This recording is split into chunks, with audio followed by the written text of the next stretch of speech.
안녕하세요. 챕터 5.1.8의 다이나믹 스테빌리티 강의를 맡게 된 장원석입니다. 이번 영상의 핵심 질문은 다이나믹 스테빌리티가 무엇인가, 어떤 스테빌리티에 대한 개념인데, 그렇다면 그걸 배우고 그 다음에 그럼 이 안정하기 위한 조건은 언제 만족될 수 있는가, 이 두 가지를 배우게 됩니다. 이 다이나믹이라는 단어가 어떻게 보면 약간 동적인 무언가 변하는 상황을 얘기합니다. 그래서 이 이론에서 이 변하는 무언가는 시간에 따른 그런 전자기 및 열적 변수를 가리키는데요.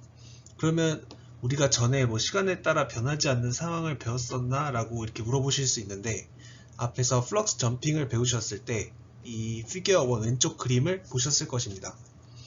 이거는 초전도체 모델링 중에 크리티컬 스테이트 모델, 그러니까 전류가 흐를 거면 임계전류 밀도로 흐르거나 아니면 아예 안 흐르거나 하는 모델입니다.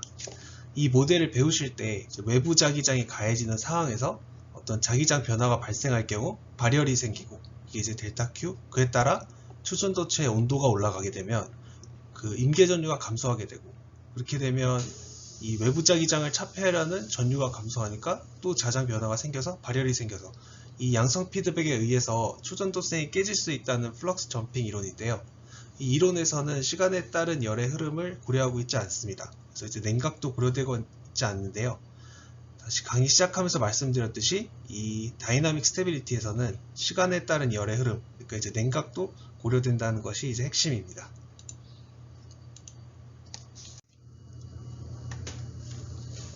여러분이 이 슬라이드를 지금 바로 다 설명하진 않고 다시 돌아오게 될 텐데요. 그 이유는 다이나믹 스테빌리티를 이해하기 위해서는 자기 확산 그리고 열 확산이라는 개념을 먼저 이해를 하셔야 됩니다. 그러면 여기서는 무엇을 설명드리고 싶으시냐면, 방금 계속 반복해서 말씀드리지만 다이나믹 스테빌리티의 핵심은 어떤 시간에 따른 이런 열, 전류, 자속 밀도의 변화를 고려한다는 것, 그리고 플럭스 점핑에서 배운 이 양석 피드백 고리에서 시간의 흐름을 고려할 경우 이 양석 피드백을 멈출 수도 있다는 것인데요. 그 끊어지는 고리가 바로 이 델타 Q, 그러니까 발열이 안 생기게끔 하면 안정되겠죠. 이 부분에 대한 정량적인 판단을 하기 위해서 배우는 이론입니다. 먼저 자기 확산의 개념입니다. 이 자기 확산 같은 경우는 이 아래 예시로 설명을 들으시면 좀 이해가 수월한데요. 지금 이 무한한 투자율의 코일이 감겨 있고 그 사이에 이렇게 슬랩이 하나 그 위치해 있습니다. 지금은 스위치가 열려 있어서 전류가 흐르지 않는 상황인데요. 스위치가 닫혀 있어 안 열리는데 이제 전류가 흐르게 되면 자속이 형성되겠죠. 그래서 또 투자율이 무한하니까 거의 자속이 이렇게 쭉 흘러서 슬랩에도 침투를 하게 될 텐데, 과연 스위치를 닫는 순간 자속이 0초 만에 이 슬랩을 파고들까요? 그런 마법 같은 일은 일어나지 않고 이 자속의 침투, 이런 자속의 움직임은 시간에 따라 유한하며 그거를 이렇게 그래프로 나타냈는데요. 시간이 어떤 그런 특성 시간 타우에 대해서 0.1타우일 때는 양 끝에만 파고들다가 시간에 따라서 자속이 슬랩을 완전히 파고드는 것을 보실 수 있습니다.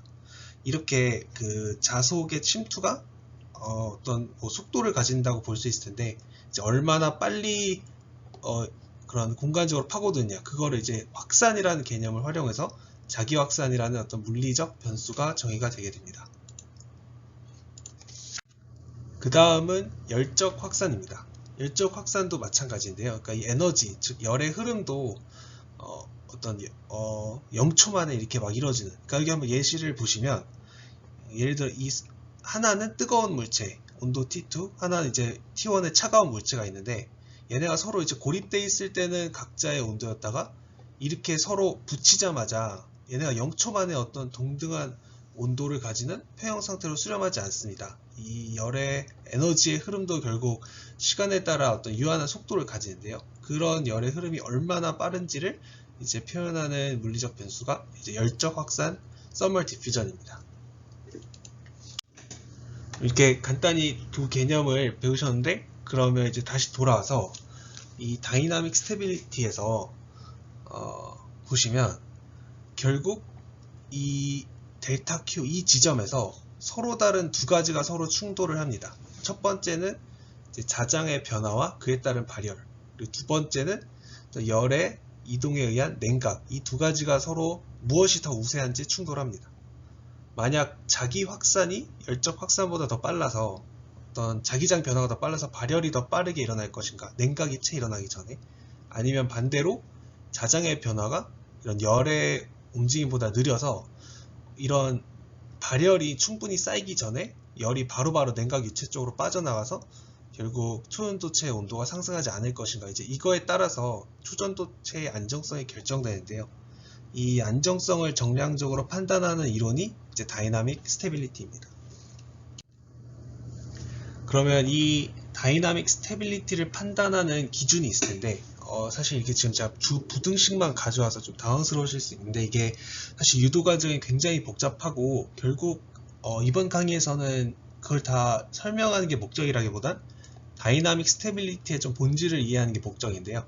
그래서 이 부등식에서 이 A가 무엇인지에 좀 집중해 주시면 좋겠습니다. 이게 뭐냐면 필라멘트 초전도체 같은 경우에는, 필라멘트 형태의 도체 같은 경우에는 그 반경인데요. 이 필라멘트를 생각해 보시면 이 반경이 작을수록, 필라멘트가 작을수록 이 부피에 비해 좀 겉넓이가 커지게 됩니다. 여러분이 이게 초전도 강의를 들으시면서 필라멘트 형태의 초전도체는 어떤 냉각 유체를 흘려서 그 표면을 냉각하시는 걸 배웠을 텐데요. 그러니까 이 겉넓이의 어떤 그런 그게 커지니까 냉각의 효과가 더 효과적이라는 것입니다. 그러니까 이게 A가 작으면 작을수록 냉각이 잘 일어나서 그 이제 안정해진다는 건데요. 반대로 그럼 A가 점점 뭐 설계상의 이유로 커지는 걸 생각해 볼 수 있습니다. 그런데 우리가 그 초전도 자석을 설계할 때 이 다이나믹 스테빌리티를 고려해서 아무리 레디우스를 키우는 게 좋더라도 어떤 한계에 부딪힐 수 있습니다. 이제 그런 걸 판단할 때 이 다이나믹 스테빌리티 그 이론을 활용하신다고 보시면 됩니다. 근데 꼭 뭐 필라멘트 형태가 아니더라도 어떤 슬랩 형태, 이런 단순한 형태에 대해서는 이런 수식이 정의되어 있고, 네, 그렇습니다. 그래서 이제 강의 요약입니다. 그래서 계속 제가 반복해서 설명드리지만 다이나믹 스테빌리티는 어떤 이 시간에 따른 열, 전류, 자속 변화를 고려해서, 그러니까 냉각을 고려해가지고 그걸 설명한다는 게 핵심인데요. 그렇기 때문에 플럭스 점핑 이론에서 어떤 그 열 발생, 임계전류미도 감소, 자장 변화, 발열, 이 양성 피드백이 어떻게 보면 안 일어날 수도 있다. 이제 그런 아발란체 현상이 무조건 일어나지 않는다는 걸 좀 설명했는데, 그래서 이제 자석 설계할 때 한번 고려해 보실 수 있는 이론이라고 생각됩니다. 강의는 여기서 마치도록 하겠습니다.